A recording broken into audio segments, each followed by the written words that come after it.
kat dati pinakadagda iti kaparparong status iti quarantine kaniti na dapat-dumang ili ti probinsya ti Laudyan. May basa na iti EO number 52 a series of 2021 ni Gobernador Pocoy Ortega. Nga dito kat iso ti implementar o November 1 to November 15 2021.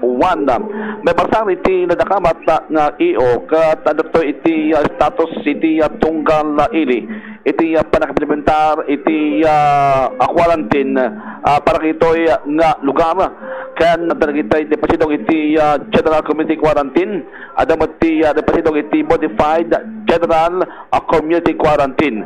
May basang iti EO nga dagitay depasidong iti GCQ kat pagkamanan iti siyudad ti San Fernando iti ili Aringay La Union, Baknutan, Bawang, Burgos, kasama di San Gabriel.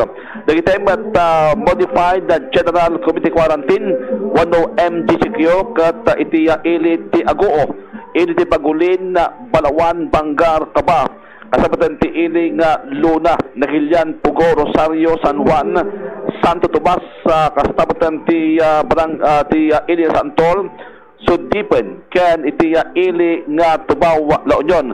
May nagiti sa mga banag dito kat na pakabubutan kanagitay concern nga local government units kat may dagda iti guidelines para ti panakaiptungpal dagiti protocol nga adda ti sidong iti general community quarantine kanagiti ili kisyudad nga adda ti GCQ ken kasamatan dagiti guidelines kaya protocol sa may patungpal iti sidong iti MGCQ para nagitay ili nga naipasidong akas modified general community quarantine. Ni Bombo Daniel Asapal sa Bansang Radyo ng Pilipinas at consistent number 1 sa La Union.